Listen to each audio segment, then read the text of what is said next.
revolution. Yeah, yeah, yeah. Love, respect, unselfishness and cooperation. That's how we need to build a strong nation. We are the people to make the changes.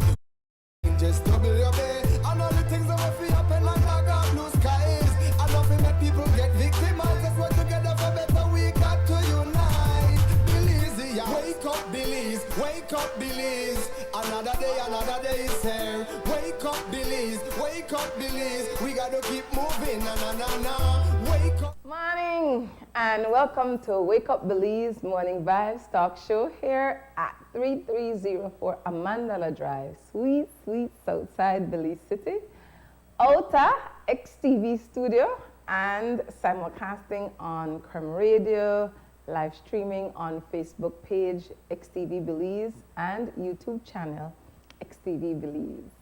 Give thanks. We wake up for the move. The last day of the Gregorian calendar year 2024, Tuesday, December 31st. I'm Sister YaYa, Marin Coleman, sitting in for Brother Mose Hyde. And for the next 2.5 hours until 9 o'clock Belize time, it's a for we time. It's a community time, community talk. Definitely looking forward to this morning's show. And when I get it wrong, it's a for we time. So, you know how you go. We usually start off with the weather forecast, and I usually say the Belize Meteorological Service, but I also the place name. They are the National Meteorological Service of Belize. So the weather forecast is being brought to us by forecaster Catherine Cumberbatch, and then immediately after the weather forecast, we'll go into the first news brief for the morning, prepared by XTV Newsroom with the leadership of our news director, dynamic Belizean journalist, Sister Marin. Give thanks to the team. And so, forecast time. Good morning, Belize. The Chief Meteorologist, Mr. Ronald Gordon, and the entire staff at the National Meteorological Service of Belize, we would like to wish each and everyone a prosperous New Year's. A light northeasterly airflow prevails.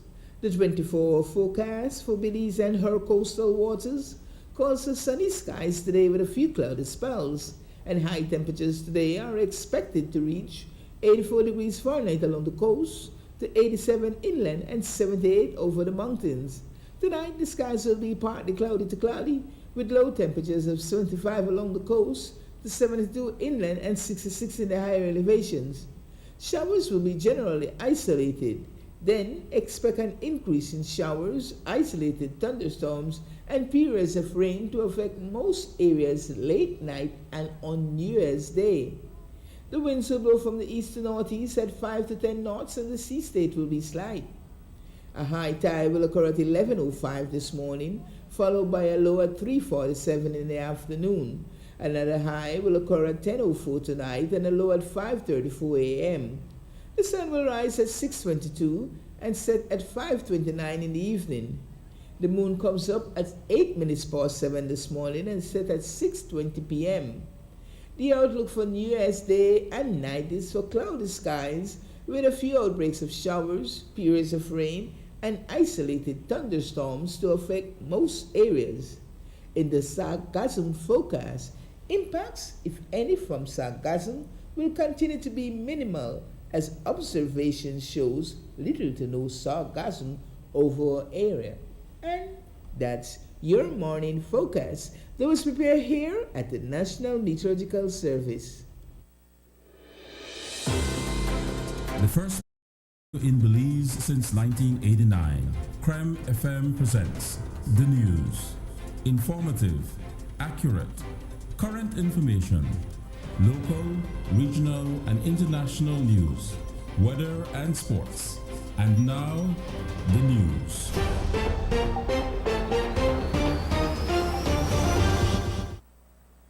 What the Belize Agricultural Health Authority, BAHA, and the Ministry of Agriculture, Food Security and Enterprise feared, but expected, has happened. A suspected case of New World screwworm was detected in Creekasarco in southwestern Belize on Thursday, December 26. The authorities made the announcement on Saturday, December 28. But does this development have dire impacts as predicted? for Belize's $90 million cattle industry. On Monday, the authorities held a press conference where Minister Husemai spoke about Belize's control plan developed in concert with regional authorities. We activated our national plan in October and aggressively engaged with stakeholder groups to strengthen our position. As part, 425 establishments, farms, and homes were visited, and more than 235 technical personnel have been trained in New World Screwworm prevention and control. Brochures were designed and printed in English, Spanish, Lower German, Quechua, Mopan, and Yucatec Maya and Garifuna, and these have been widely distributed. Technical teams made appearances on morning shows, and this was supported by social media posts, billboards, and home visits. All this contributed to thousands of Belizeans becoming aware of and informed of the New World Screwworm. As a country and as a part of the prevention plan, we also increased inspections of pets being imported from New World Screwworm infested countries at all official points of entry. These are on land, sea, and air. Animal movement control points were installed at Boletri, Cayo District, and Halacte, Toledo District. These are manned by Baja officers, the police, and a BLP officer, and are operational 24 hours a day, 7 days a week. These movement controls were strengthened to ensure no animals enter Belize at these unofficial crossing points, and that all cargo vehicles entering Belize through these points are sprayed with an insecticide that is also a larvicide. Baja's Chief Veterinary Officer, Dr. Roxana Alvarez, explained their findings regarding our first known case. Our technical team completed the initial inquiry and was dispatched at 4 a.m. on Friday morning. Upon arrival at the farming establishment, a 6-month-old Brangus heifer was observed penned in a corral. Closer inspection found a suspicious seeping wound on her right ear near her ear tag. A total of 59 larvae were removed. The wound was treated with ciperchlor, which is cypermethrin, gentian violet, pine and citronella oil, comafos powder, and ivermectin was administered subcutaneous. No other wound was found on the animal, and no other animals in the herd presented lesions, wounds, or infestations. The producer was informed that his farm was under quarantine and therefore he would not be allowed to move any animals in or out of the establishment. He was also advised that follow-up technical visits would be necessary. In this specific instance, the producer, his neighbors, and the community of Criquesarco acted with caution, consistently inspected their animals, and immediately notified Baja of wounds with larvae, also known as worms. This was crucial to our immediate response. The delimited area is 3 miles, approximately 5 kilometers, surrounding the affected establishment. The buffer area extends 6 miles from the suspect case. Epidemiological investigation involves actively searching for infested and wounded animals and includes conducting interviews, inspection of animals, and treatment of all wounds found on animals. So far, no additional cases have been found. The nearest infestation in Guatemala is at Modesto Mendez, which is just over 11 miles in a straight line from the farm in Criquesarco, and there are no connecting roads between the two areas. The suspicion is, therefore, that the NWS fly simply flew here, given that the fly can travel up to 180 miles to find food. There are a total of 29 animals in the area that is quarantined, and the farmer will have to wait 3 life cycles of the NWS fly and ensure there is no other infection for quarantine to be lifted. According to Dr. Alvarez, the life cycle up to adulthood is generally between 19 to 21 days. She also noted that the cattle rancher was not transporting any animals for sale prior to the discovery. Anyone wanting to move cattle must first get a permit from the authorities. Violation of the regulations carries a potential fine of up to $5,000 or imprisonment of up to 3 years. The big question now is how the discovery will impact Belize's cattle industry and whether or not Mexico will stop importing from us. And we did a good job in preventing it from having it in Belize. Unfortunately, we did, and that's a nice way to end the year, but we did a hell of a job. Belize is the last country in Central America to have a case of screwworm. And I think the other countries around us, Mexico, for example, recognizes the hard work that Baja, the ministry, our partners in development have done. And therefore, they are extending to us the olive branch that say, listen, this will not stop you from exporting cattle. We trust your system. We trust in the sincerity of your government and the ministry. And we look forward to continue working with you. And if we can help you, we will help you. That's a kind gesture and acknowledgement of the hard work that we put in to try to keep screwworm out of Belize. Mexico has reinitiated its export to the U.S. under different protocols. So they are already, Guatemala, similarly, under different protocols. We will also continue under different new conditions, new protocols. If there are more cases in southern Belize, that is where our plan kicks in. Other components of our plan. We have on the plan to put in control stations. We have to put in border corrals, because these are some of the things that will worry any importing country. How clean are your animals coming? And of course, the farmers have to do their share. But the movement of animals has conditions that you can only move animals that are inspected. And if they have no wounds, they are good to go. If they have wounds, they have to be treated and sent back or kept where they are, because the inspection of animals occurs at the point where they are. You don't move them down the road and inspect them on the road. You inspect them prior to leaving the farm. So the animal that moves from the farm has to be an animal that is clean, free of healthy and clean. The Forestry Department is being asked to come up with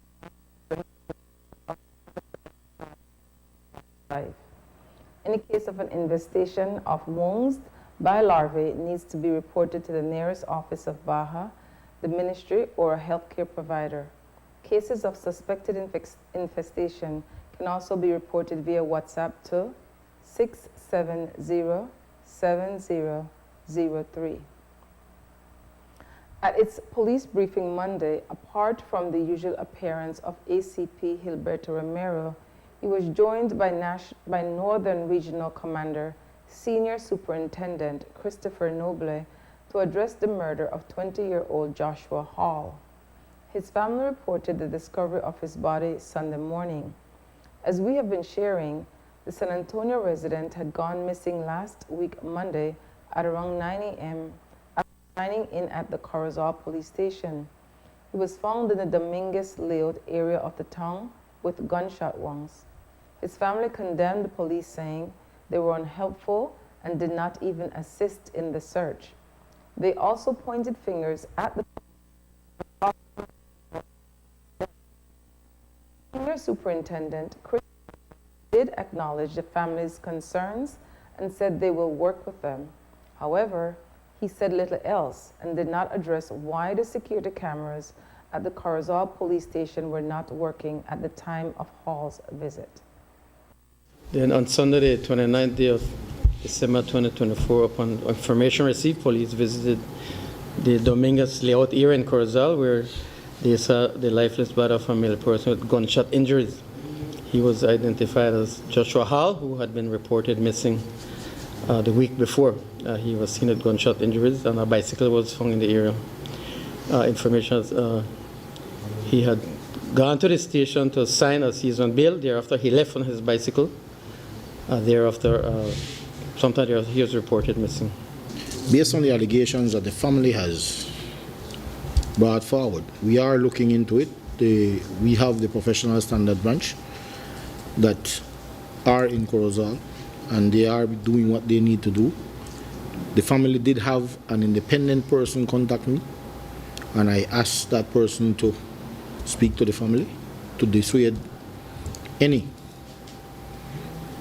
notion that the police would be involved. So, to dissuade any notion that? The police would be involved. Okay, so then, although Professional Standards Branch is investigating, you have preliminarily concluded that the police were not involved? We are not preliminarily concluding anything.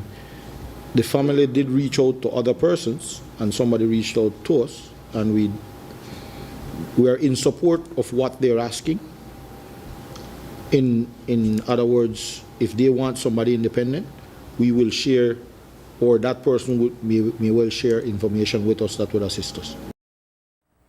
The family of 63-year-old Sandy Walford Cherrington, a Belizean fisherman of Mullings River Village, Stan Creek, is still asking for the public's assistance in locating him.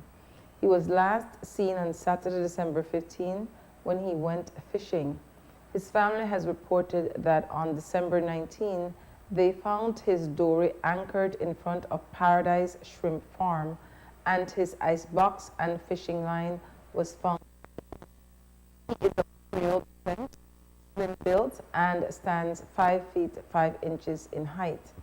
If you have any information on his whereabouts, you can contact the nearest police station or call Crime Stoppers at 922. And that brings us to the end of this morning's newscast. And I just remember I never did this yesterday, and I still not ready for it today. To say you can listen to other newscasts immediately following Wake Up Belize Morning Vibes from at 9 o'clock on Creme Radio. It's also live stream on XTV Belize channel, local channel, XTV Belize, YouTube, and Facebook to Morning Stew. And then there are other news briefs and full news package on Creme Radio. It's a shame. When I come back, I'll make sure I say it, but I know I have to say it. So I have to take responsibility for it. So I'll update you after we come back. So stay tuned. We're going to take one short break, and then we'll come back and open up the phone lines because we have guests at 7:30. So we have to get in with time together. Private radio in Belize since 1989. The news. Informative, accurate, current information, local, regional, and international news, weather and sports.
Vibes here on XTV. Community conversation time. The number is 280-5848, and we have guests at 7:30 via Zoom. The news after WB done for XTV and Crumb Radio. There's a full news package on Crumb Radio at 3:15. I'm sorry. There's a full news package at 12:15, sorry. A news brief at 3:15 and a full news package at 5:15. So on Crumb Radio, there's a full news package at 12:15, a news brief at 3:15, and a full news package at 5:15. Here at XTV, there's a full news package at 7 o'clock. Good. Check the box. It's the last day of the Gregorian calendar 2024, Tuesday, December 31st. We have guests scheduled from the Gullah Geechee community, Gullah Geechee Nation in southern United States. They're here with a European professor from Morehouse. I'm telling you about it and then they come on.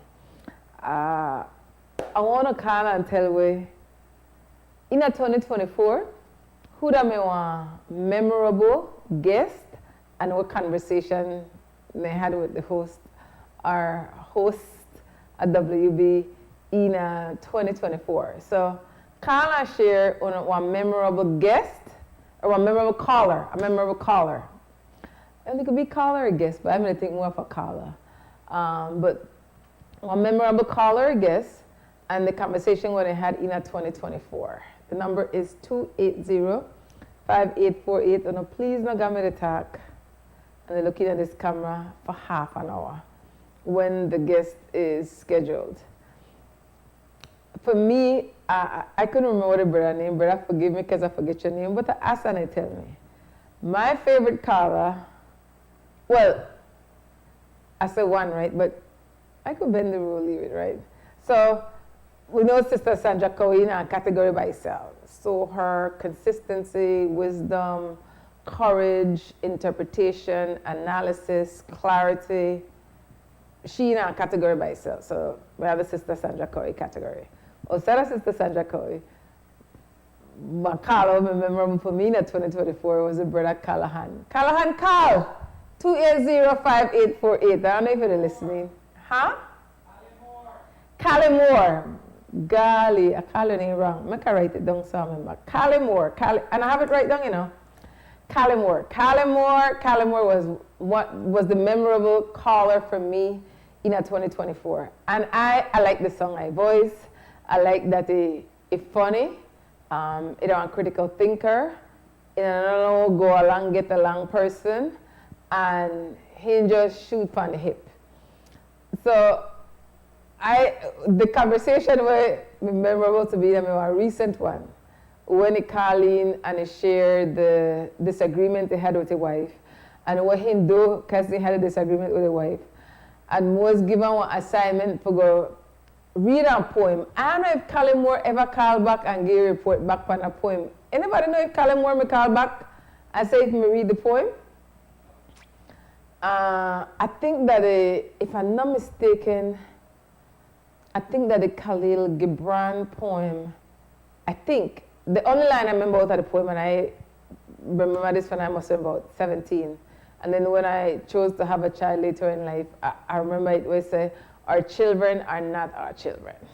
I always remember that. And so, I don't know if Callimore will read the poem, but Callimore, if you tune in, Colleen. To be honest, I don't know, I just never come prepared for what I want to talk about. If on the no call in at 280-5848, I don't know what are the guests want to share specifically. I know the professor, his name is Dr. Aaron Carter N.E. It sounds like one African last name, but I know he's married to a Nigerian sister, so it seems like he took his wife's last name. and he teaches at Morehouse College, which is a historically black college and university in the southern United States. And they make up with my glasses because I know I have difficulty reading at my grown age. Yes. So this is another page. They applied for funding from the Wallace Foundation, and they're looking at black-centered African traditions. They've been to, I think Belize are the first stop, and then they're going to Nigeria, or they've done Ghana, Nigeria, and then going to Belize. I know they were in Dangriga yesterday, I believe, and I think today, and then they head for go somewhere else. So I know they were doing some interviews in Dangriga, and I'm thinking they're looking at the connections as it relates to music specifically for ensure that the tradition continues. In this delegation will come, they have one 88-year-old elder. No, I did tell her no. The primary reason why I said yes to this conversation is because these are African kinfolks. It's absolutely important that we make then connections when we get an opportunity. I really should know more about the Gullah Geechee Nation, but I don't know as much as I should know. I know they are descendants of formerly enslaved African people who, after the Civil War in the United States, purchased property, and then the property get passed down. Based on how the property get passed down, my understanding is one number, and they never have wills or deeds, like legal documents, but it get passed down, and then upon the coast of the United States.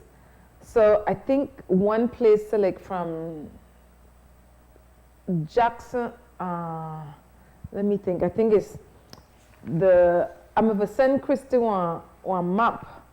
So Christy come and bring it up of the Gullah Geechee Nation.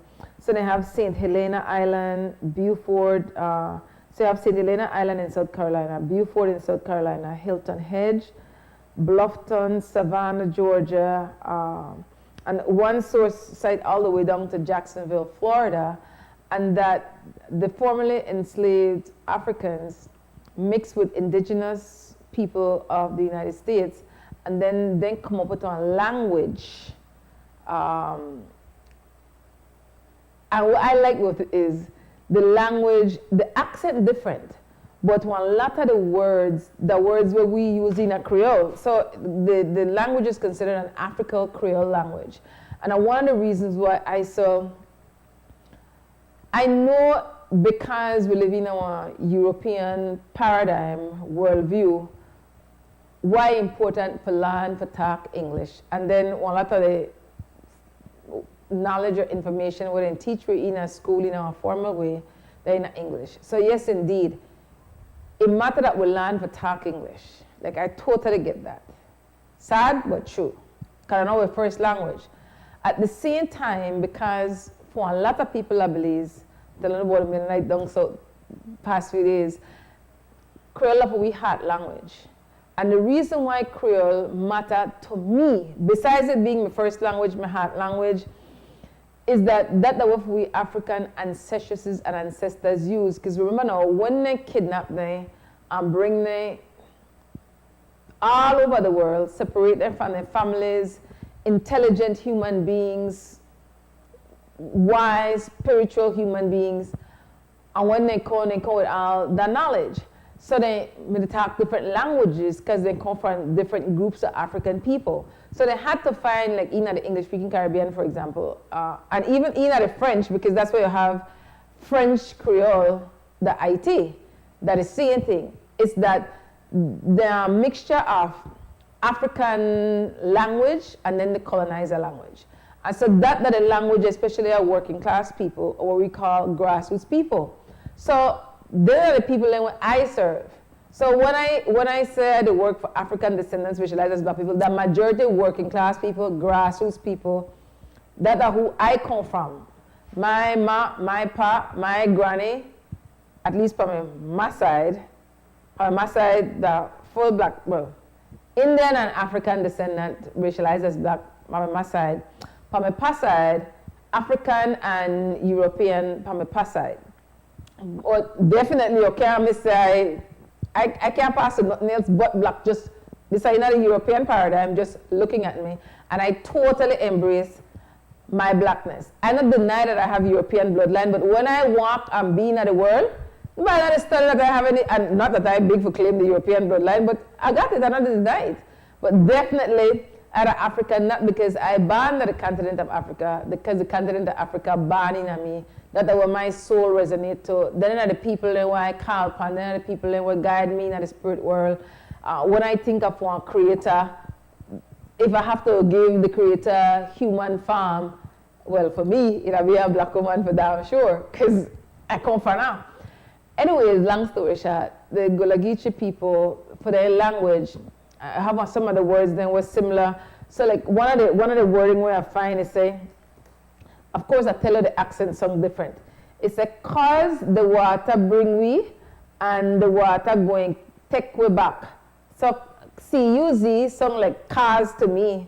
The water bring we and the water going take we back. So that will show the similarity. So a big part of Gulagichi culture, way of life, that the language, the accent, these are the only group of African descendants where the ancestors and ancestors may formerly enslaved, and they have communal land. Now they lose one lot of their land because they live on the water side. So you have developers coming in, you have people where they trace their ancestry to Gulagichi people, but yet no, they live the life, no, value the West African traditions as the Gulagichi people still do. You have climate concerns for that group of people. And so they really, and then of course the numbers, they dwindle, and a lot of people. A number of them live in what we call trailer homes. If you go on YouTube and you do they actually have one website. They also identify as one nation, like one independent nation, and they have one. Their chiefess and head of state for the Gulagichi nation is Queen Quet. She was selected, elected, and entooled by her people to be the first queen mother, and this is what they have in her quotes. Head pan the body, and it's HEADPUNDEBODEE. Head pan the body, an official spokesperson for the Gulagichi nation. And so, as a result, she's respectfully referred to as Queen Quat, chiefess and head of state for the Gulagichi nation. So, very much I look forward, especially to hear the elder speak. They're here, the professor I believe that he right for the funding, would lead the delegation. I want to share more about it, but I don't know how much time we have with them. So I just want to give the listeners and viewers and people streaming online one lead heads up about what you could expect for the guests who are scheduled to come on at 7:30. Again, our number is 280-5848. You could call in at 7:30 if we got a break and have 2 cents come. Which is sponsored by Fort Point Security. I never said it yesterday, so I had to make sure I say it ahead of time, and then I have to remember when 7:30 come. Now, as yesterday we had with amazing brother, Elder Akamotota from Trinidad and Tobago, and he will be co-hosting with me as often as I could get on during Sunday Review for 2025, as we have more conversations about news in the Caribbean region and how it impacts the majority of the population in the Caribbean region, which the African descendants racialized as black people, and the English Caribbean specifically, because that were part of care with African ancestors and ancestors during the enslavement period.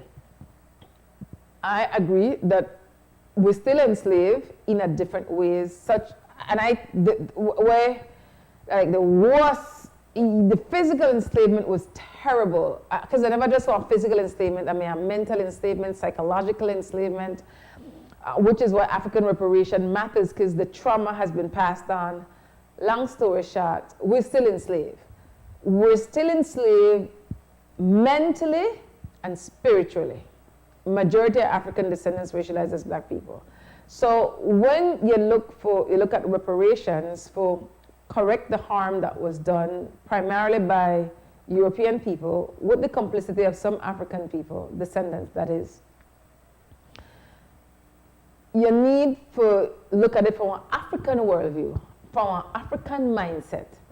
Yes, you have one UN framework for guided, but how we expect to solve the harm and the challenges that were primarily created by European will still the benefit European with a European solution. And then you have these African descendants to be the puppets for these European people, such as like the enslavers' children. And so that's why I consistently say, and I know with great pride I say it, but I have one duty to say it, first to our African ancestors and ancestors, to myself, for living elders, for the rest of the African community, and to unborn children, to say that I no rate, I no friend, I no respect people who sell out who you people are. I don't care who you, and like literally, you can be my birth ma and birth pa, and you do that. Me no rate you, and me I tell you to your face that me no rate you. The one of the issue we have in our movement work, that we know hold ourselves and people in our leadership accountable. So it really matters when we have an opportunity like this to meet African descendants with Believes. Now, like it, love it, or leave it, Zing fence the ground zero for black people, I believe. No other group of people. Nobody. And I always tend to be corrected. If I say something, I say it with good intention, and I say it based on the knowledge I have. But the more I learn, the more I realize that I know. So if I say something where they're not true because somebody else have additional evidence to show if they're not true, and since I said anything publicly, I'm going to publicly get at me.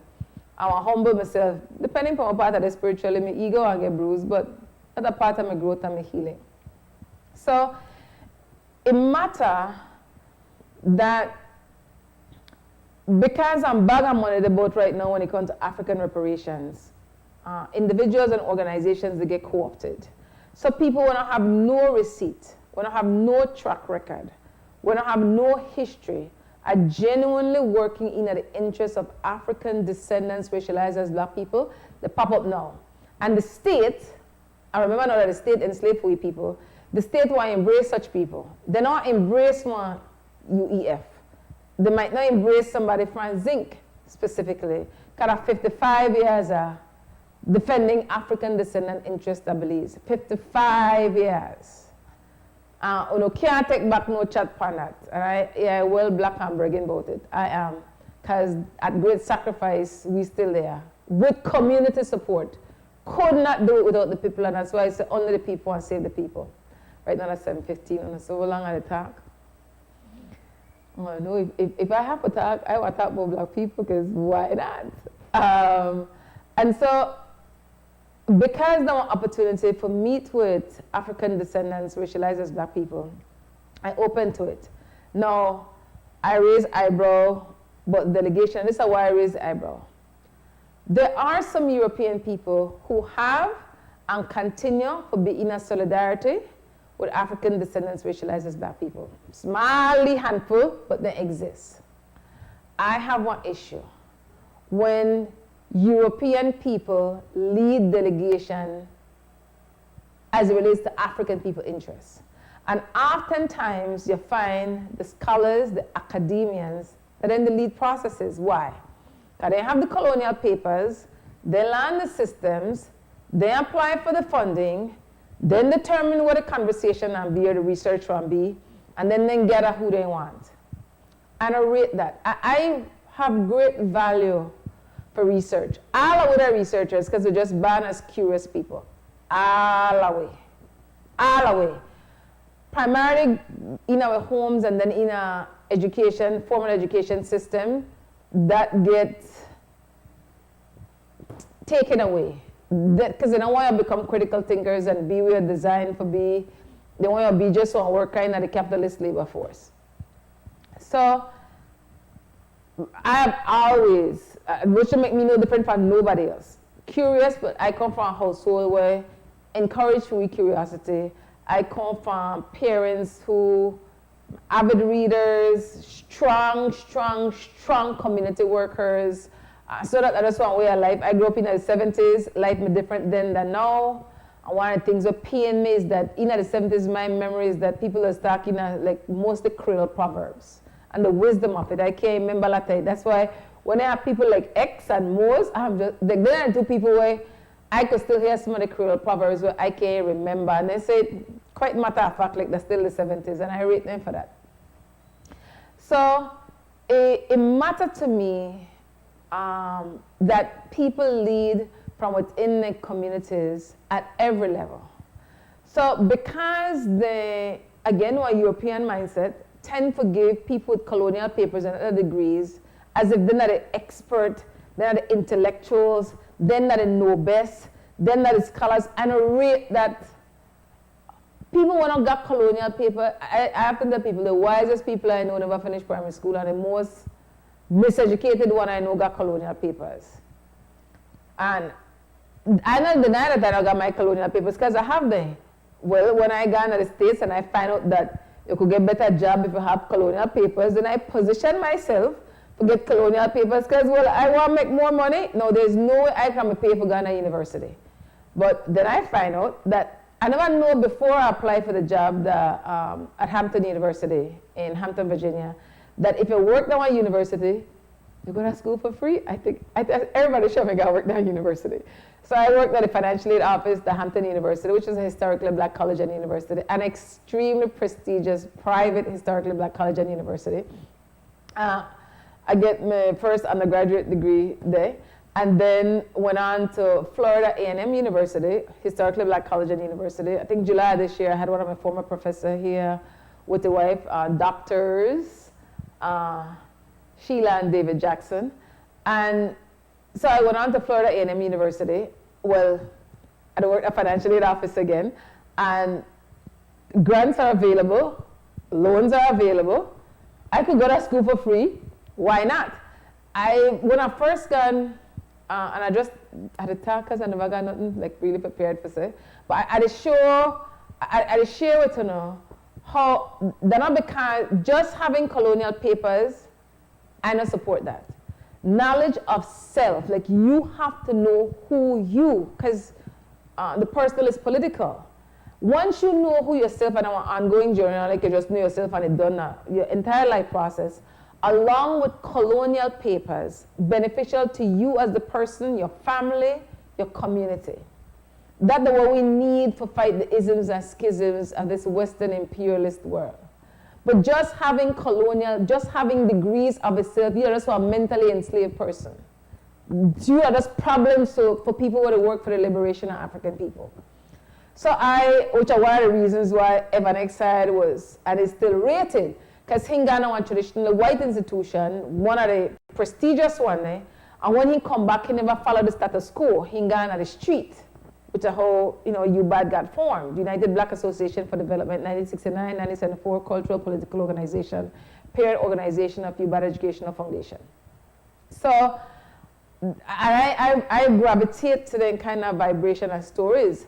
So when I got to Florida A&M University, well, when I got to States, I like my community people, right? I had some families in the jungle of LA. And then I'm my guide. So I said, where do you make money in the States? And they said, well, plumbers and mechanics make the most money. And then pay by the hour. So I said, then I'll be a plumber. So I got on the Los Angeles State Technical College, I think up on Grant Street, I don't remember. It's a community college. And I got my first certification there. Passed with C's across the board. I was the only female in the classroom, had a hell of a good time. But in my elective courses, I got exposed to my first African history class, and I was done. I'm like, I was just flabbergasted. Just like, African people do that? African people do that? To hear and see, I was just, man, power high, stay on a high. And so for me, I'm like, I want to do this for the rest of my life. I don't know how I want to do this. I don't know how I want, but this is all I want to do for the rest of my life. That just learn about African people, share about African people, relearn about African people in every way. So when I get the opportunity, people just tell me, yeah, should I be one teacher, one attorney, or one counselor?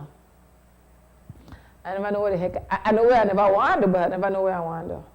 So I end up going, so I got into Los Angeles Technical College for plumbing. And then after that, I got into Hampton University. And then when I got to Hampton, I say, oh, well, I don't know what I want to study, but I have to study something. And then people say, well, I don't have so many credits bring over for trade tech. So would I recommend you get to a liberal arts degree? Because that's a good basic, that like, you know, I leave it both everything.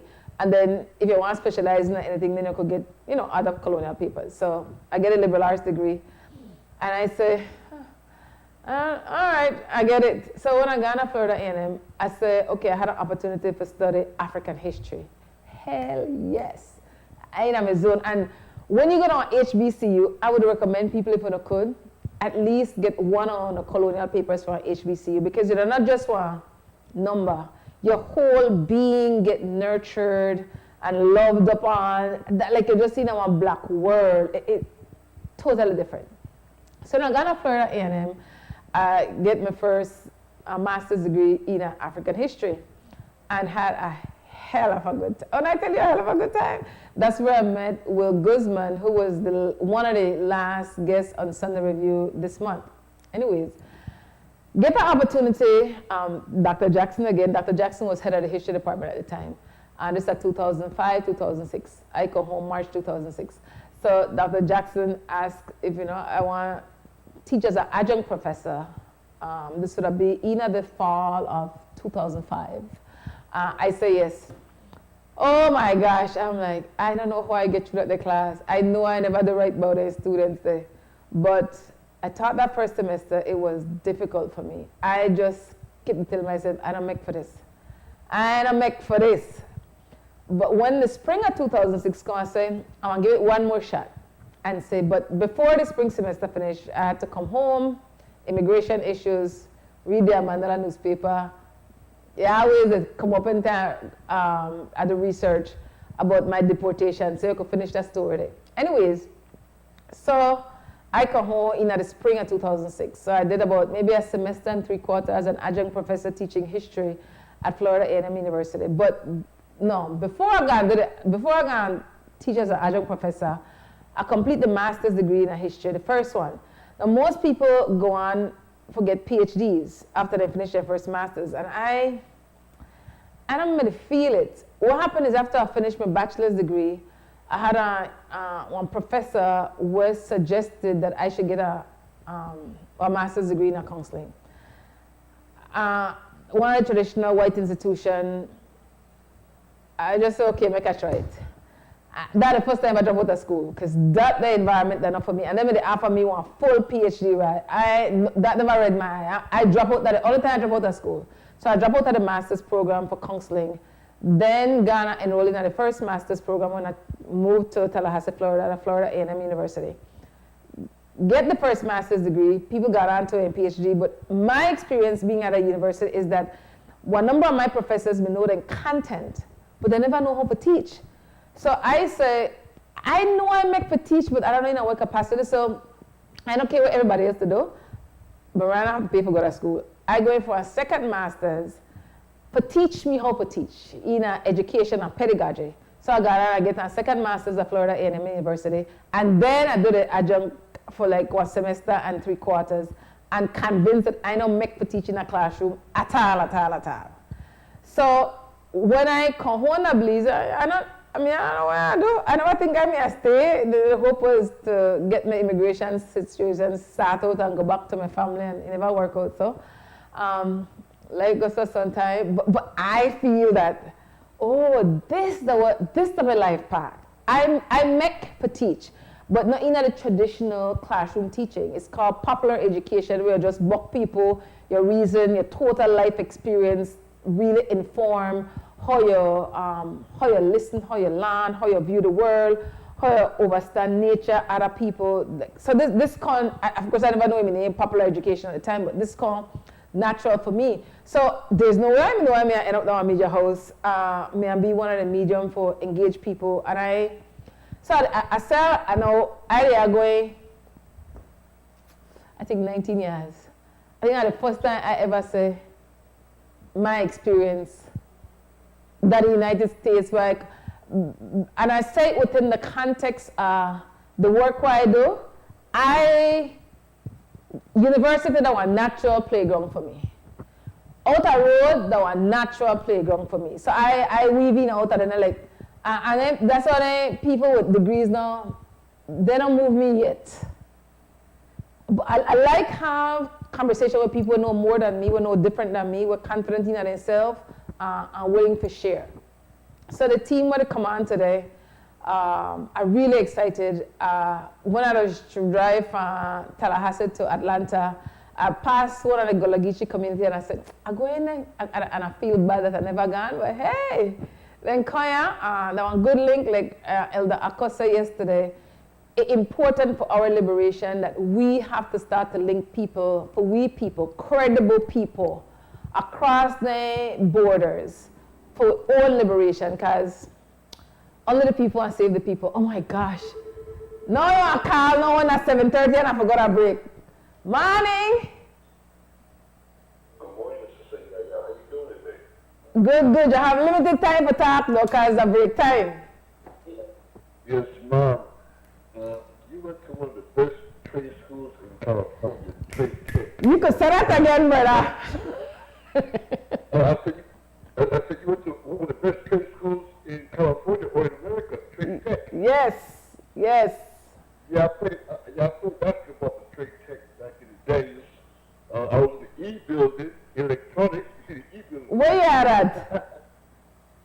I know, way back in 91. That the one I'm in today? Oh, yeah, already? Yeah. I graduated 91.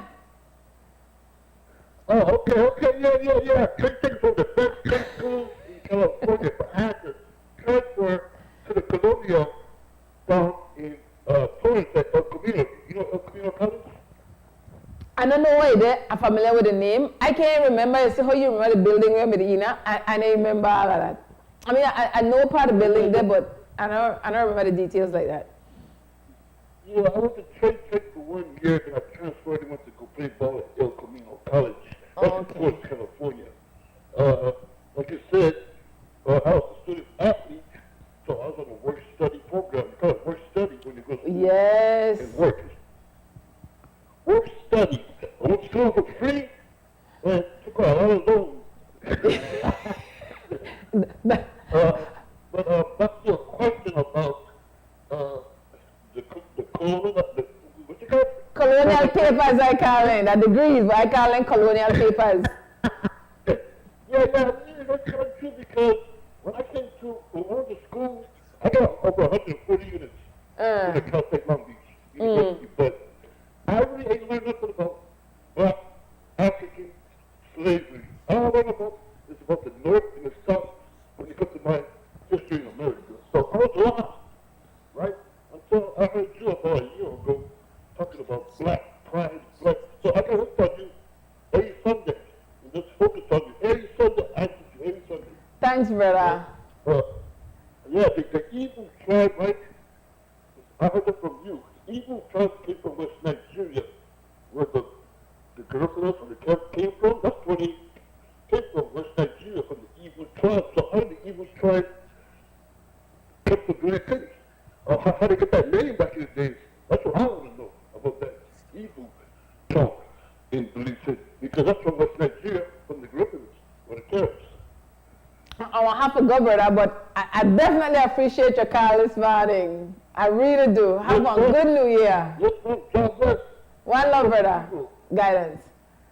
We have 2 cents come, sponsored by Fort Point Security. It's like 7:31-ish. Break time.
Welcome back to Wake Up Belize Morning Vibes. Sincere apologies for that lengthy break. We're working out some technical difficulties with our guests who are joining us by Zoom.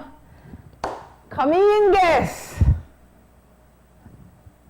Okay, while I wait for the guests to come in, I have a duty for telling you that on January 1st, tomorrow, we need to line up the roadside and the boulevard from the border to the Mahogany for Creme Ranger 34th annual cycle race. Sugar and cream time. It's exciting. You know, we always hope that one Belizean cross the finish line first, rather than I'm not sure how that the categories there, you know. But I know they got 2 level of masters based on age, and then got 1 female category.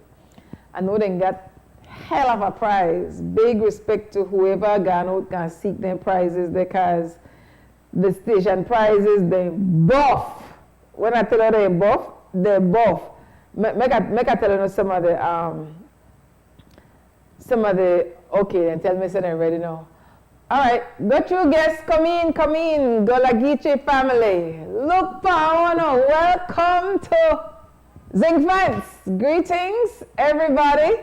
I don't know if everybody could hear me. It's a beautiful visual, but everybody could hear me, Cyril? Yes, we can hear you. Give thanks. So on the ground, we have Cyril Garcia, who is, among other things, known as a filmmaker, and he, that a person wouldn't give me, I would say the terminology I use is the fixer on the ground right now, among other things, to ensure that African people are safe, they feel with warmth, they feel with love. Definitely giving respect to the word Dr. Aaron Carter, NEA, be head of delegation, Cyril. I'm here, yeah. Hello. I'm asking if Dr. Aaron Carter, NEA, is head of this delegation. I'm the leader of the grant. We have another one in Atlanta, but I'm the only one on the trip. So we have a grant from the Wallace Foundation in New York.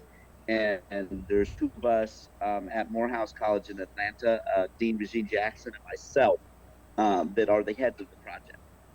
Can you tell us briefly about the funding for this initiative and what is the purpose of the visit to Belize? And then I give the majority of the time to the African kinfolks from Gullah Geechee Nation. Yeah, so the point of the project is called Ring Shout Resilience.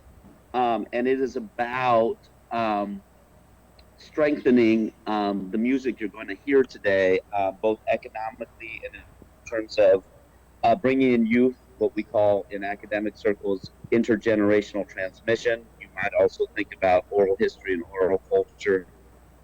So that's the point of the grant. The reason we came to Belize, it wasn't definite when we wrote the grant, but there was a possibility we were considering. There's really 2 reasons.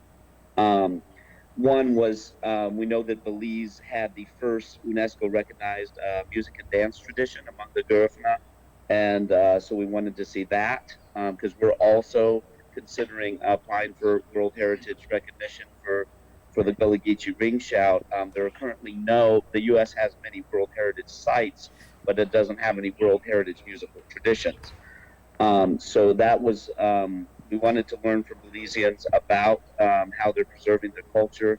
The other reason is we have a very prominent Belizean American at Morehouse named Tiffany Rogers Bussey, who is the daughter of the former Deputy Prime Minister. She's Garifuna from Punta Gorda, and she leads our entrepreneurship and innovation center. So she also encouraged us to come. One final question. I know this is being funded by a grant through the Wallace Foundation. How much is the grant for, and what's the period of time that the grant is for?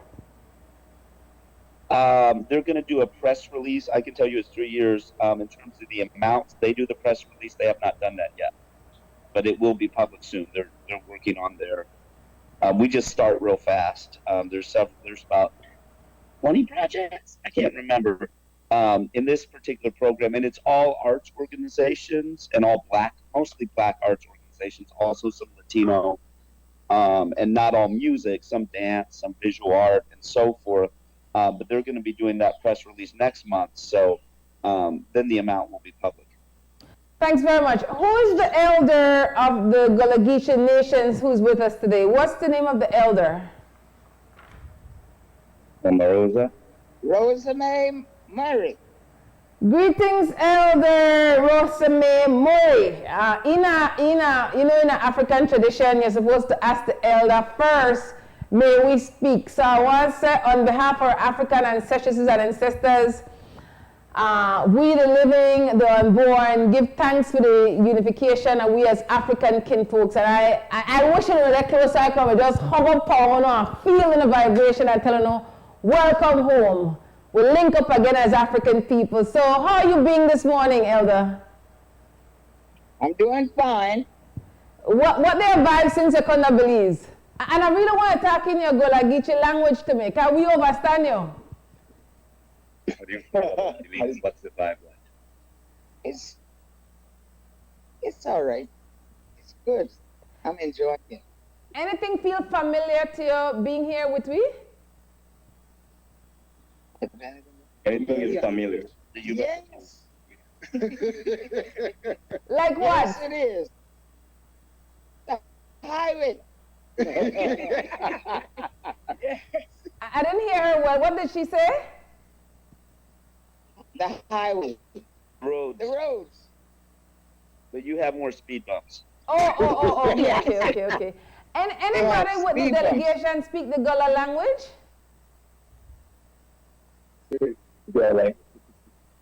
Maybe if we don't have much time, maybe because she could sing in Gullah. Oh, okay, but I was asking if anybody speak the language. Yeah, we do. It kind of sounds like English, but... No, I want to talk to me in the language, brother. That's the way I said to you, is that we the African people. Like, only thing was different, accent different, pronunciation different, but important that we connect panel levels. Because we the people, we the African people, say, like, we not conquer, or not travel all this distance for contact to me in a colonial language. That's the way important that we connect Pan-African vibration. But anyway, that's how YaYa stay. If you want, and then a lot of people never hear about the Gullah Geechee nation, how to come for be. So if somebody could share that, what are some of the important things right now where we really want to make we know about African descendants in the southern United States, known as the Gullah Geechee nation, some of the challenges we're going to face. I'd prefer to talk to me in a Gullah Geechee language, but you could talk in a language where you're comfortable in. Some of the challenges that we face, it's kind of hard to actually just kick in like this, especially in such a professional kind of setting. So I'm so used to code switching. So it's an automatic thing for me. But some of the challenges that we face are very similar to those the Garifuna here in Belize, as far as the keeping alive of our language, our traditions,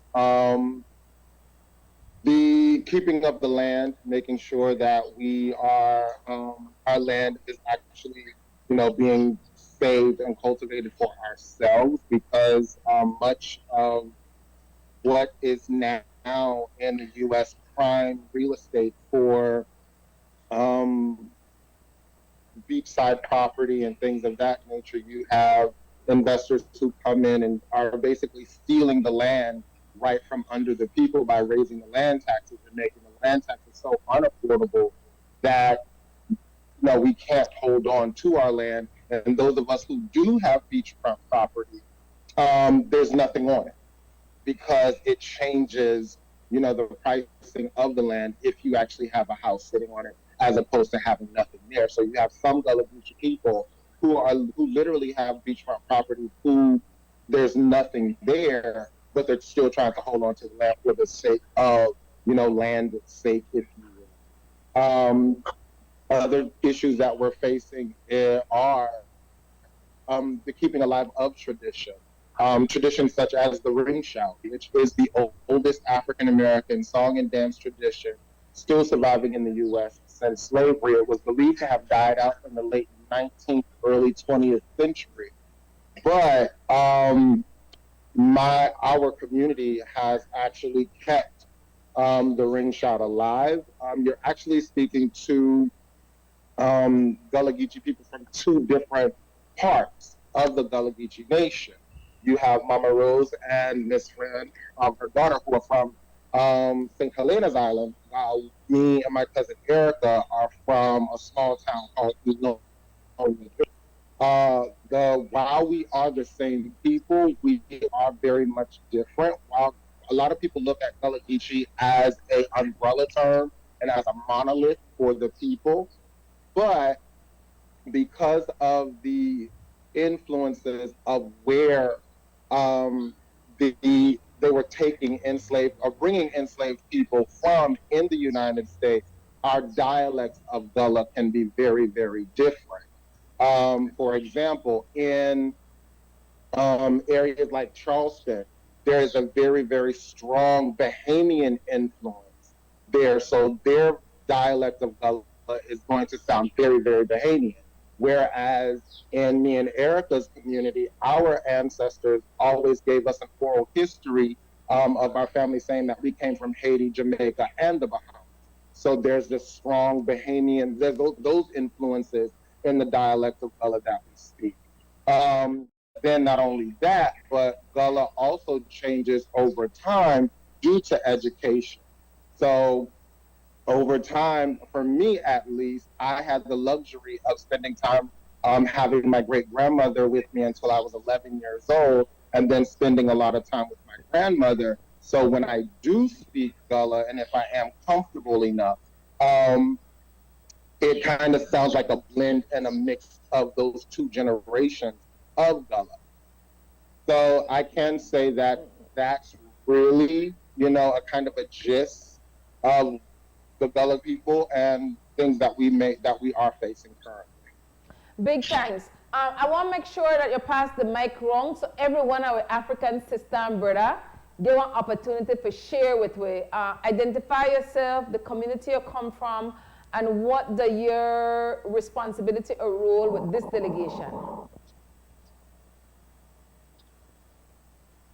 Okay, so introduce yourself and tell your role in the project and where you're from. Erica. Okay. He hasn't introduced the shouters yet, so you could do that. So I'm Erica Carter, youngest member of the Macintosh County Charters. This is my cousin Jordan. As he said, we come from a small town in Georgia called Union, and we are keeping the tradition alive. Okay, who are the Macintosh County shouters? And what's your mom's role and your grandma's role? Oh, God. You can say it pretty good. My mom is the narrator. My grandma is the main shouter. She's 83, so she's continuing it. Plus we got Elsie. He's a basser and clapper. Freddie, he's a singer, basser and clapper as well. We have Carolyn, she's a shouter as well as me. And then we have Carol, she's a shouter too. Okay, Rosa.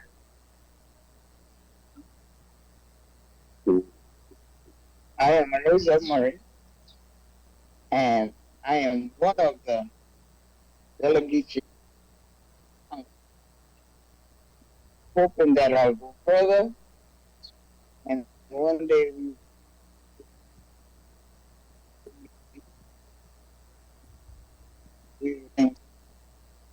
And you're from South Carolina. I'm from South Carolina, and where I live is on St.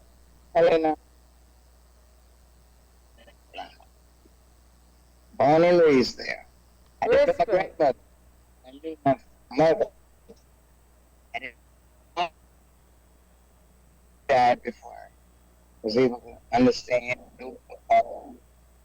And I loved my mother very much. I didn't know my grandmother. I had a lot of sisters and brothers. And now I'm the only one alive. And you know them. And your children and your I knew my grandchildren. sisters, I knew my brothers, my uncles, aunts, cousins, everybody, but I didn't know my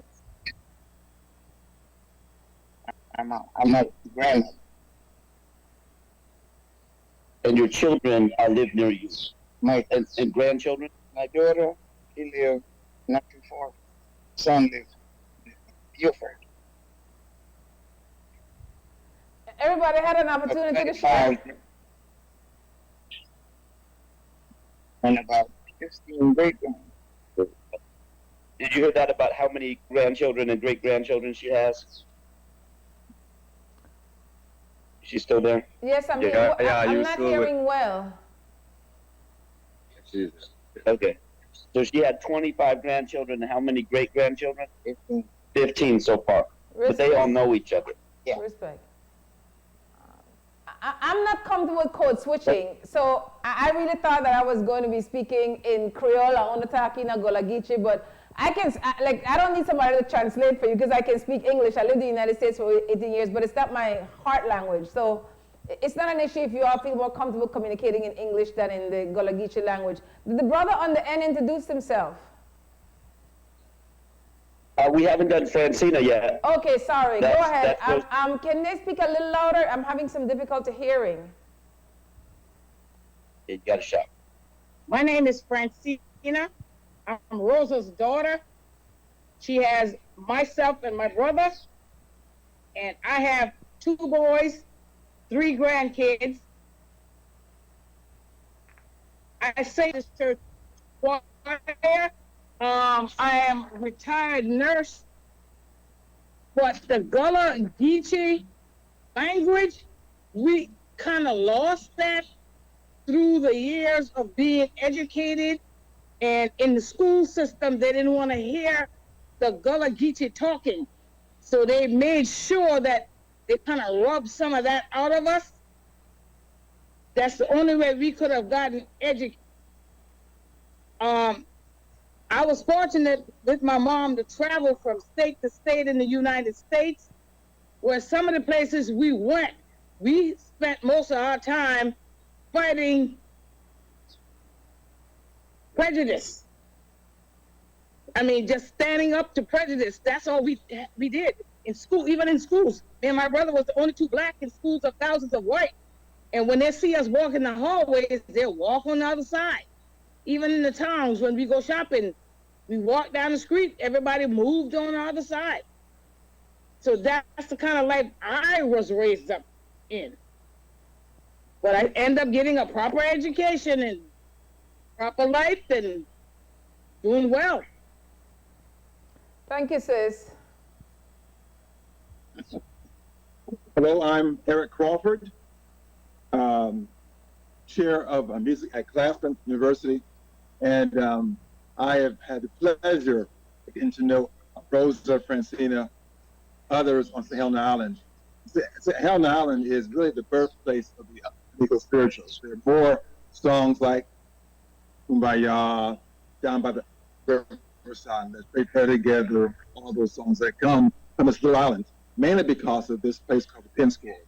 One of the first schools for free slaves. And so for the past 16, 17 years, I've been going down there seeing if these 150-year-old songs were still being done. And they were, and they are, sometimes in the exact same key and exact same manner, which is staggering.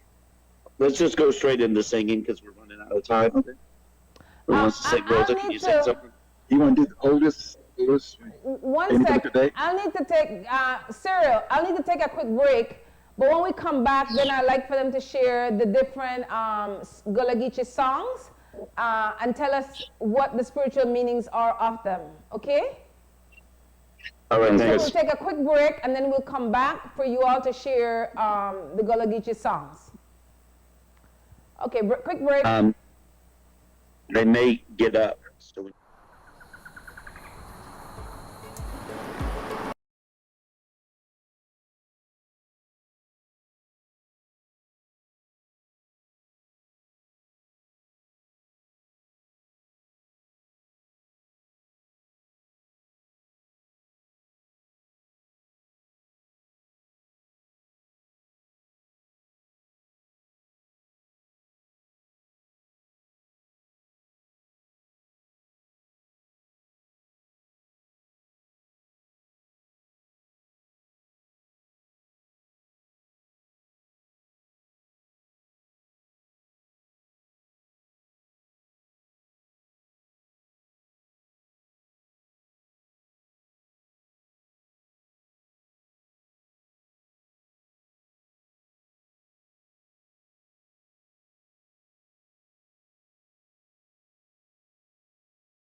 Welcome back to Wake Up Belize Morning Vibes for the last day in the Gregorian year 2024, Tuesday, December 31st, 2024. We have with us a delegation from the Gullah Geechee Nation and a professor from Morehouse, along with Cyril Davis, Belizean Garifuna filmmakers. Now they want to sing for way. The what they want to sing, Cyril? Guys, want to yes, what you're going to be singing? Right, so this is the, one of our most valid songs from Helena Island. It simply says, "A Neba Look a Day." What's the name of the song? It goes into "A Neba Look a Day." All right, go ahead. And then you hear a word, day claim, which means Rosa Murray doing "A Neba Look a Day." A shout. Hey, neighbor, look a day. Hey, neighbor, look a day. Look a day. Let us see. Look a day. Let us see. Look a day. Hey, neighbor, look a day. Hey, neighbor, look a day. Look a day. Let us see. Look a day. Come on, neighbor. Look a day. Look a day. Look a day. Hey, neighbor. Look a day. Hey, neighbor. Look a day. Hey, neighbor. Look a day. Hey, neighbor. Look a day. Hey, neighbor. Look a day. Let us see. Look a day. Let us see. Look a day. Let us see. Look a day. Hey, neighbor, look a day. Hey, neighbor, look a day. Hey, neighbor, look a day. Hey, neighbor, look a day. Look a day. Look a day. Look a day. Hey, neighbor, look a day. Hey, neighbor, look a day. Look a day. Look a day. Look a day. Are you able to get the single shots? Look a day. Look a day. Look a day. Look a day. Look a day. Look a day. Look a day. Look a day. Look a day. Look a day. Look a day. Look a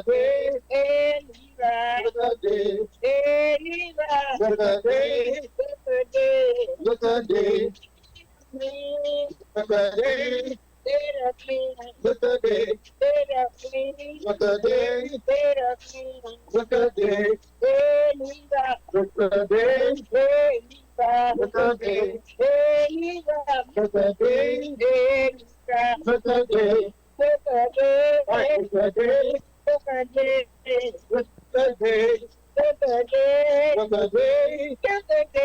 Look a day.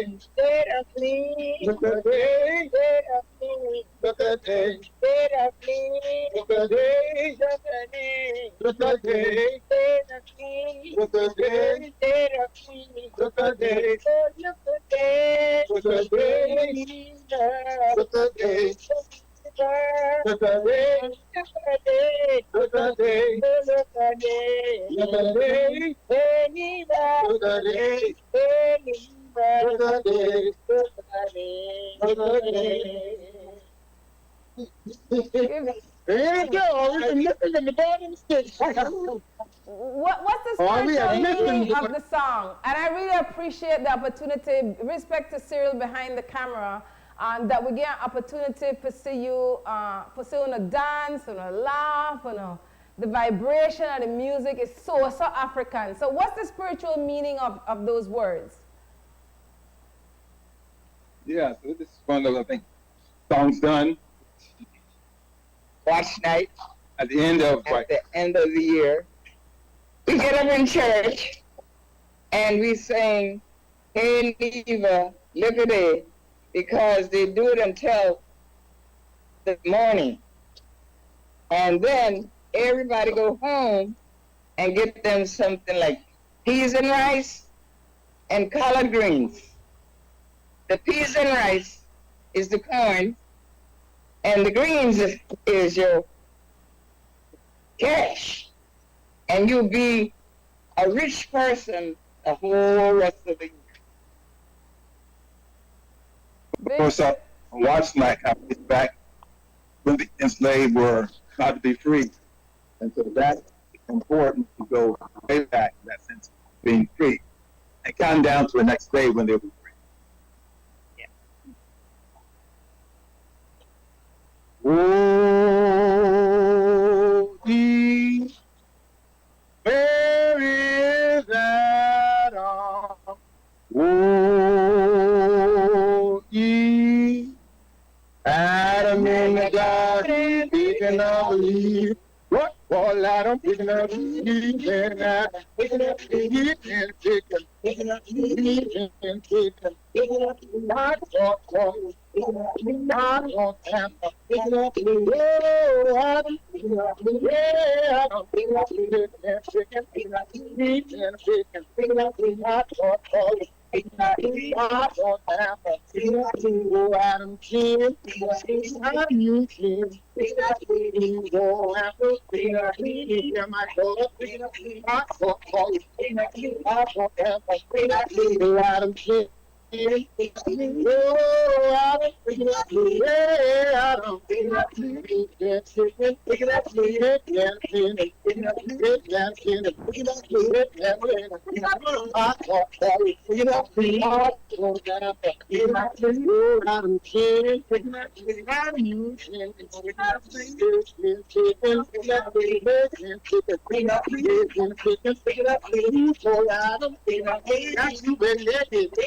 I thought for you, I don't have to bring that you I'm sure I'm easy. You don't have to bring that you my God. I thought for you, I don't have to bring that you. Oh, I'm bringing that you. I don't bring that you.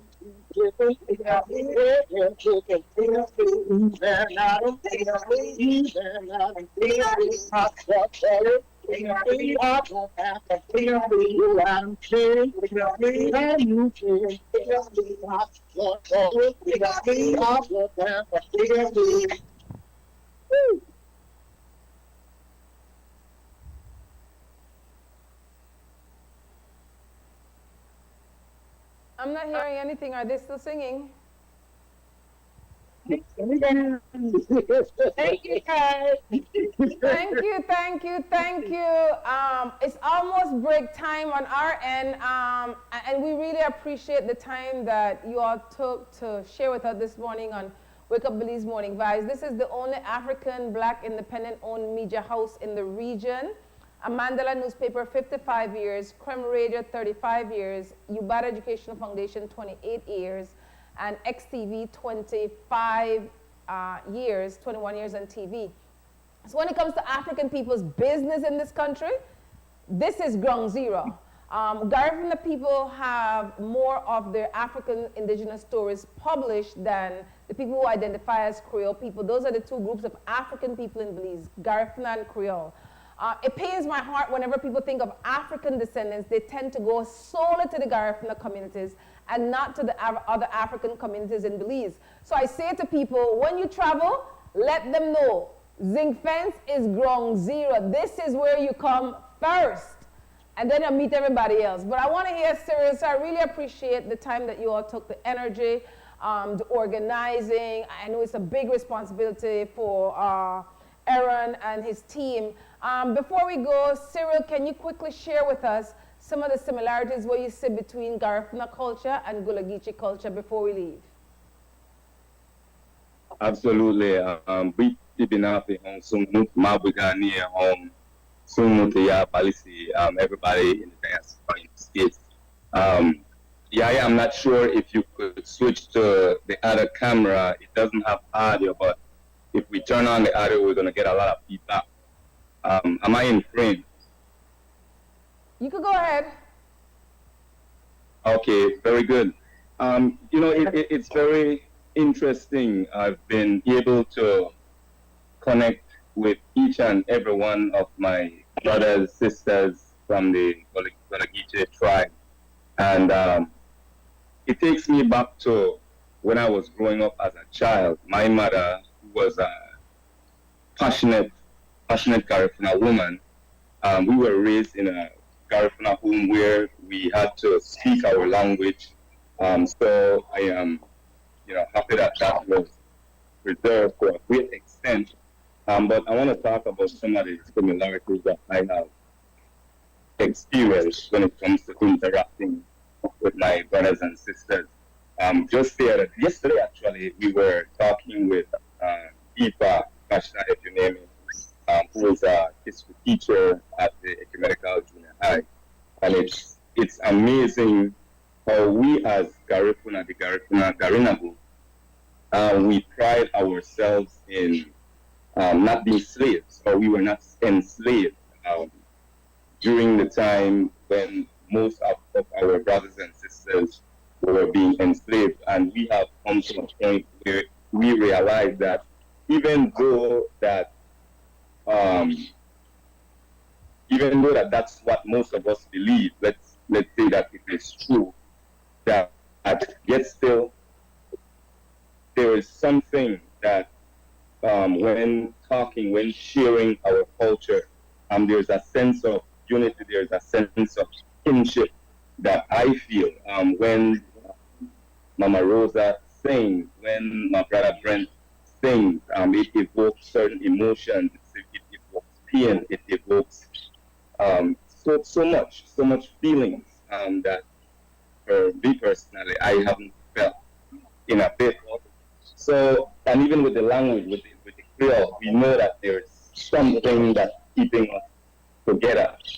So there are so many similarities, the language, our gestures. I want to share there was an experience when I think Professor Aaron Carter was, I think we were deciding who was going to do what, and Mama Rose just out of nowhere said, "Oh, you going to get it," or "You go on."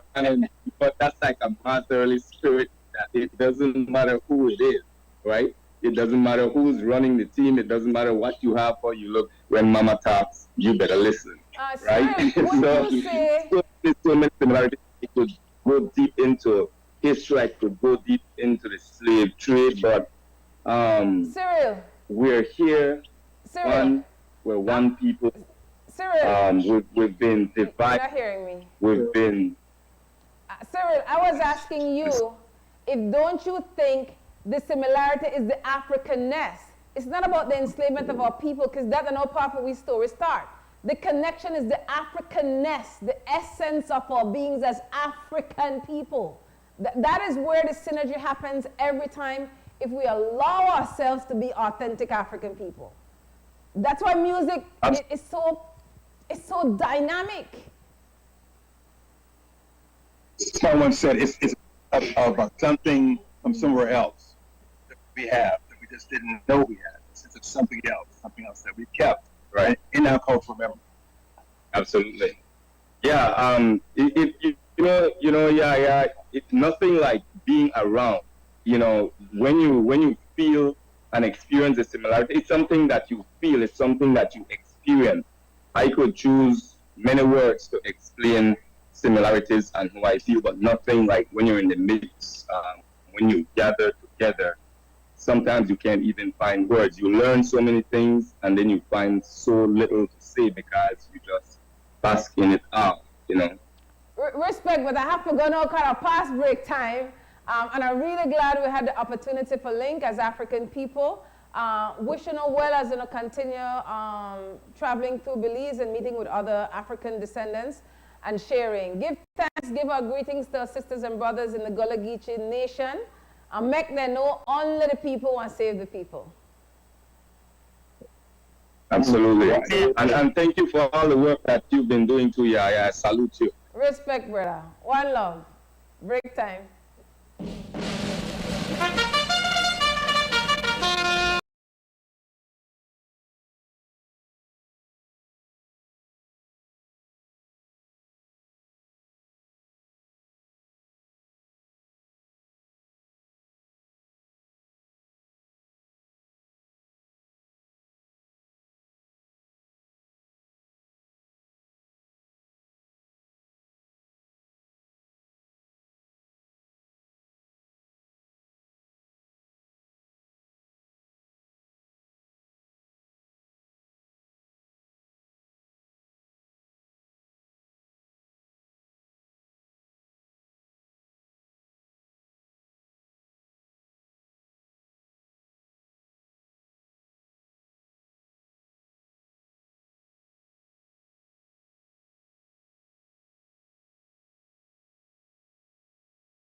Welcome back to Wake Up Belize Morning Vibes for this morning, Tuesday, December 31st, 2024, the last day of the Gregorian calendar. Our phone number is 280-5848. Feel free for call. We have one more break. We have to lock up 9 o'clock, has 9 the 9. We had sisters and brothers from the Gullah-Geechee Nation in the southern United States just now.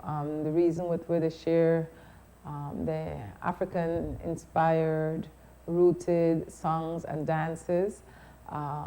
They are one team of academians applied for funding to what the funder name?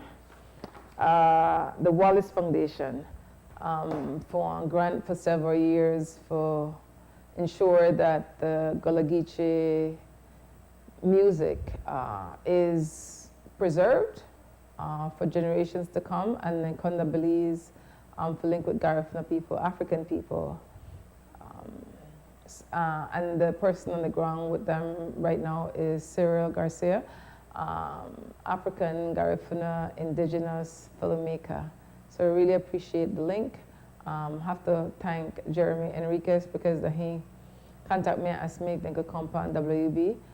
As I know, Jared on a regular on a number of platforms here at Think Fence. So thanks, brother Jerry Enriquez. And to say how important it is that we stay true to ourselves as African people and put ourselves first. Nobody now look after for our interests like we could look after our own interests. At the end of the year, the opportunity to reflect, reset, rejuvenate, and tell ourselves the truth about ourselves, the areas where we need to work on as far as our character, spirituality.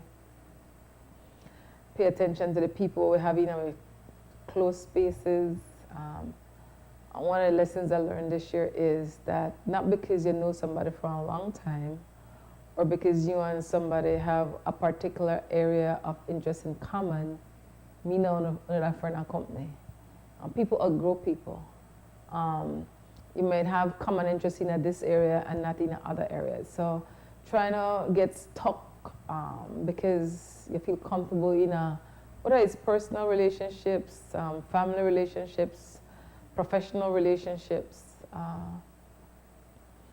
The hope is that we're willing to grow and learn and become better beings every day. And especially when we disagree, that there are healthy ways to still be kind even while disagreeing. One of my biggest struggles. I work on it. And know that we need one another. At the same time, some of we got dirty character. And if we not choose to change the dirty character, and people treat you with a long spoon because you don't want to change the dirty character, then you have to own that. It is what it is. I'd be very intentional going into 2025, the people allowing them a personal space. For my own well-being, and it could be blood, it don't make me no difference. Anybody would know my personal life knows that so I live for real. And so I wouldn't want anything for other people when I want for myself. And Zinc Fence couldn't continue the work we do it and never for the support of Belizean people at home and in the diaspora. I know we sing the Sankey. We really appreciate the people who give, genuinely give, and then being, their time, their energy, their ideas, their support, their money, their prayers, their good intentions, their good vibrations, to all the people that will make zinc be zinc. We cut from the same cloth. And yes, we got our struggles. I always say that we got our struggles. We recognize that we're improving in some areas, and some areas we still have our ways to grow. But definitely this has been a year of gratitude for Zinc Fence. Gratitude to the people of Belize. They're really Ubuntu. I am because we are. Zinc couldn't do it never for the people of Belize. And so big thanks. We still have one more ad break. I'm going to wait for somebody calling 280-5848 for share what they may want on a memorable caller or guest from 2024 and what I'm the conversation. I'm the hope Cali more call, but not call. You know, so they want to live a life. And I wish them the best. All our callers and guests from 2024, we want to say big thanks. Our listeners, viewers, people will share with programming on Facebook, XTV Belize, YouTube, XTV Belize, will download with XTV app and Crum Radio app. People will support with events, you know, like Reef Week, or Mother's Day program, or we have the cycling race coming up tomorrow. We couldn't do this without the support of Belizean people. And we can't say thank you enough. So that's why whenever we don't have one story we don't want to tell or don't have one experience we don't want to share, that was Zinc there for. We genuinely start with the interests of African descendants, racialized as Black people, wanting the best for their mind, body, spirit, and creating a space so we could see ourselves, show ourselves, hear ourselves, be ourselves. I know they changed the tag, but that will always be. I'm going to talk to, all right, I tell them this and I'm going for the break for true. I'm going to talk to somebody yesterday, right? The conversation gone to, when you look on the Belizean media landscape, you don't want to say one sizable population of deeply melanated people as news anchors, as panelists, as in ads, representing major corporations or unions or churches or private sector or environmental NGOs. Now, I'm not saying that I just want to see deeply melanated people who aren't critical thinkers, who are not intelligent, who are not credible, but you have to ask yourself why you not set a representation. But when you come to Zinc, best believe you want to set a representation in a song. I'd said to myself, it looked like when Zinc Pence go look for XTV news anchor, besides being intelligent and well-spoken and could operate back here, Zinc no make for everybody, or really happy, got alligator stomach for survive back here and leave as, you know, in a good vibes.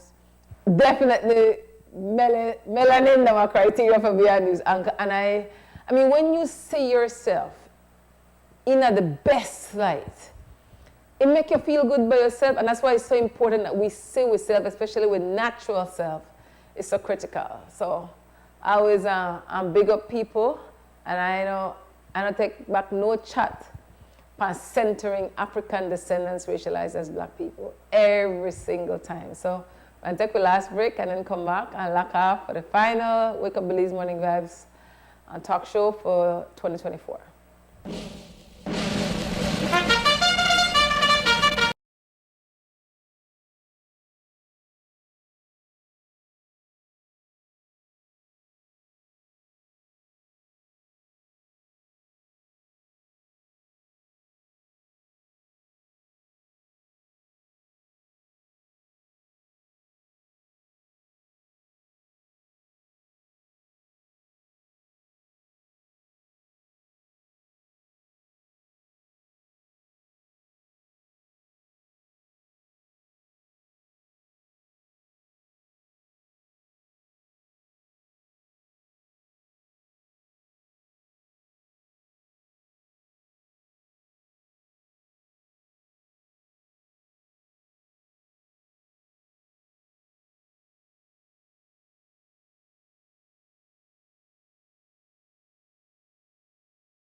Wake Up Belize Morning Vibes, the time for shut the shop. And to be thankful for the ones that we were still there, for the move, were present, and for remember the ones that were transitioned over into the spirit world, based on African spirituality and some indigenous spirituality. They're not dead with physically no more, but spiritually they're always dead with. All of we make out of energy, and there's no beginning or end to energy. So for the people who identify as Christians, that the same thing, like God and I said, the Holy Spirit, no? The energy, the vibration about. So give thanks for the full circle of life, that we have hope, we're in communication with one another, and none are we free till all are we free. And so we're thankful. I could thank the people who work behind the scenes there at XTV and Crum Radio. And when I come in this morning, Delroy Buckner was the security guard. The security guard now is Shane Flowers. I have to give big, big gratitude and thanks to the security guards. Like, they're not my lifeline people. The security guards here at Zinc, real talk. And the more than just security space, know that. Recognize all the Master Chief Operators, our technical people here at XTV. And this morning, the Master Chief Operator is Krista Flowers, and the MCO is Harlan Wagner. For Cliff Day, I took tomorrow night work day for that big day. They have to get ready for the show tomorrow. Big thanks to XTV, people behind the scenes. I mean, when I tell you we couldn't do what we do in front of this camera, that never second. We couldn't do what we do at the level where we do it, at the consistency where we do it, without the staff of XTV. And big respect to Crum Radio as well. Larry G is downstairs right now. Thanks to the Zinc Fence family for show up and show yourself. The show on repeat, and I said this yesterday, I think at 3:30 today, Christy. It'll repeat at 3:30 today. You could go to XTV Belize, XTV Facebook page. Tune in to Sunday Review this Sunday. Our guest is scholar activist Nigel Westmas Guyanese, co-host this Sunday. Trinidad and Tobago citizen Elder Ako Motota, he was our guest yesterday. And the Mandela newspaper, you know, they take their holiday break. They return on Friday, January 3rd, 2025. Make sure and get to the Mandela. So we have to thank again, I'm going to read the address now. The advertisers, sellers, and readers. I don't know who come up with that wording, but I like it. Big respect to the Mandela staff. I tell you, editor, the entire staff of the Mandela newspaper have been outstanding in supporting the work of YUB Educational Foundation. Like, Zinc Fence down a family. It changed, people go and come, but I tell you, I wouldn't want to be nowhere else to do what I do right now. Exactly how I do it. With the people and why I do it, for the liberation of African people, racialized as Black people. Till next year, 2025, only the people want to save the people. Wake up, Billy. Wake up, Billy. Wake up, Billy. Wake up, Billy. Wake up, Billy. Another day is here. Wake up, Billy. Wake up, Billy. We gotta keep moving, na. Wake up, Billy. Wake up, Billy. Everybody gotta put the time in. Wake up, Billy. Wake up, Billy. Voice our opinion and place your calling. WB. Be yourself, see yourself. This is a show of people. Believe our hopes are to needless reason. Nobody feel left out. It's the vibe we dealing. Let's find a solution. Yeah. Love, respect, unselfishness and cooperation.